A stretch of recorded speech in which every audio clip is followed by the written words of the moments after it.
Hey everybody, I'm your host Bea Rodriguez, and today we'll be talking about the reopening of the economy and how it affects and will redirect the fashion industry.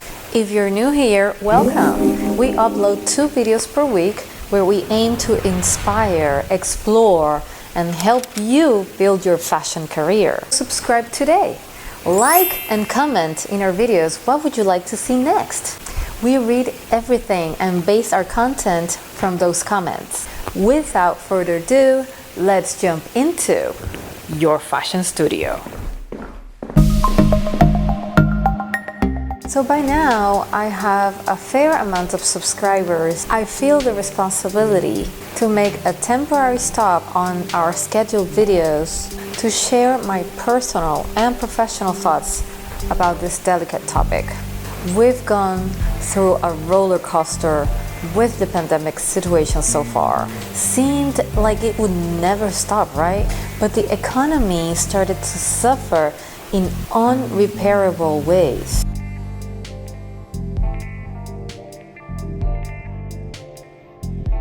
So the forced decision appeared to be to reopen businesses so the cash could flow as regular and reduce the huge negative impact the lockdown was already causing. In this video, I want to focus on what you are expecting me to focus on.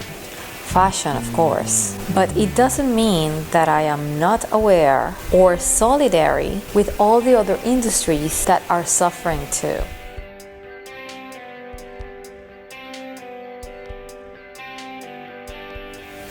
I've done my research and gathered the pros and cons about the effects and the changes we will all face from this day forward. Let's start with the cons to get those out of the way.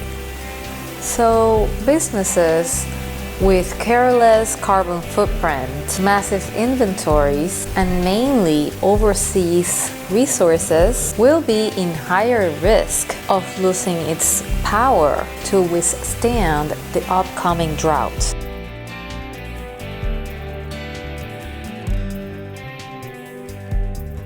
Fashion brands that depend on animal cruelty to provide luxury goods to their customers are now in a questionable position. Will their offering be accepted and wanted with the usual demand after this impact? I doubt it. Transparency is making its way into consumers' criteria to buy products from now on.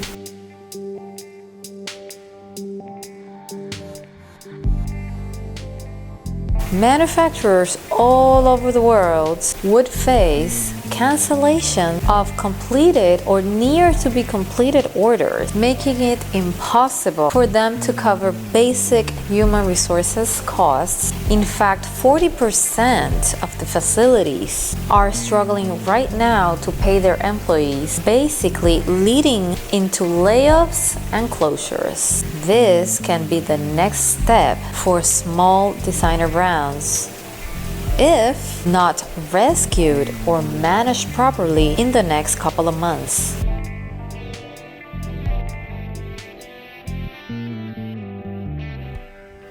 The intrinsic value of fashion brands and companies have drastically changed. Consumers expect more of their brands now, not just economic savings. They want their money to go into a product that lasts longer, that supports a positive cause, or brings them future advancements. So now companies face new challenges to recapture their customers and need to be really creative to move forward.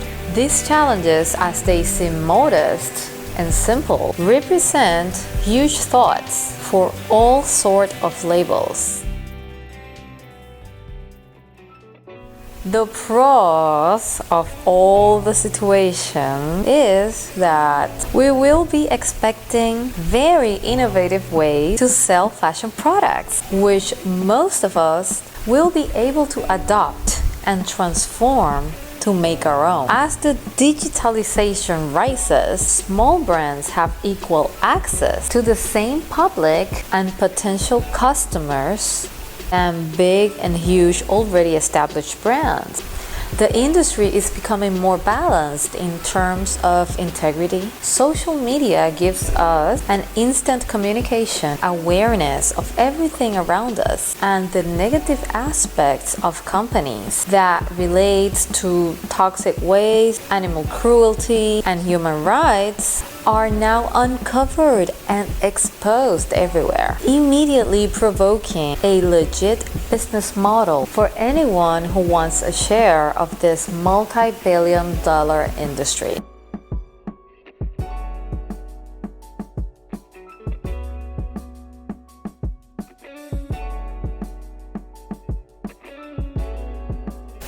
I see more collaboration with businesses instead of more competition. I see more protection of the critical human assets of companies. Employees will become more indispensable for companies, and in return, they will offer a higher compromise and loyalty to their positions. Small and big brands will be turning faster into sustainability ambitions.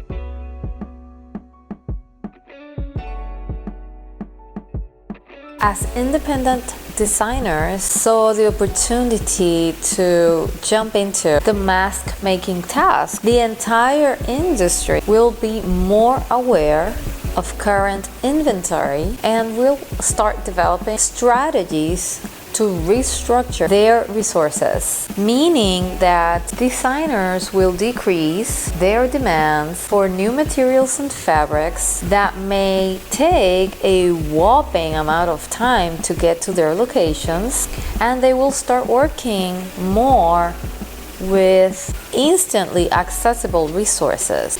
Designers feel the need to reinvent themselves, coming up with alternatives and new creative ways to reach their customers. This includes more social media interactions,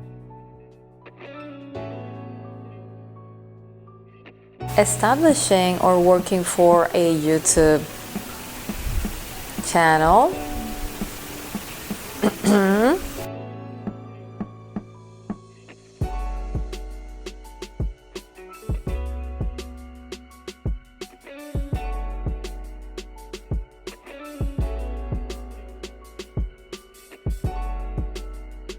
extending their products offerings to suit high demand, and digitizing their usual design process, among others.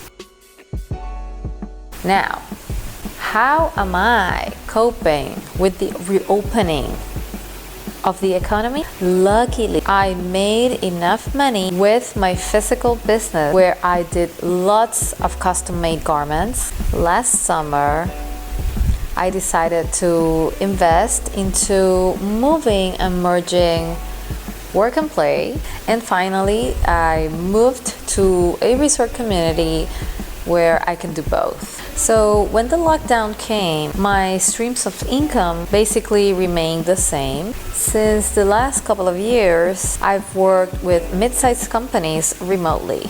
We communicate via phone, email, we ship materials on the postal services, and I do many design tasks for them, like producing new designs, producing new samples, production sourcing, among many others. These companies pay me digitally, and there's no need for us to be meeting physically. As for my local clients who demanded made-to-measure garments, I adopted this new model of going to them instead of them coming to me. So I guess this is the only segment of my business which is still on hold and will be on hold until I feel comfortable enough and prepare a reasonable plan that will work for both ends.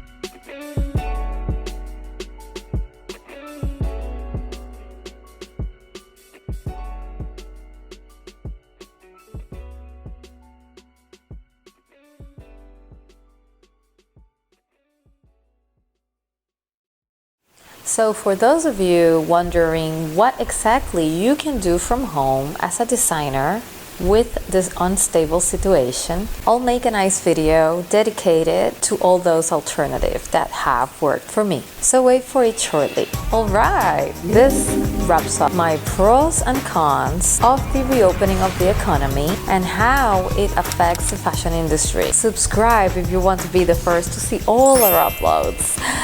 Bye bye for now. Nilo. I'm at home, I'm not in the studio, it's not easy to do this video here, but I am, yeah.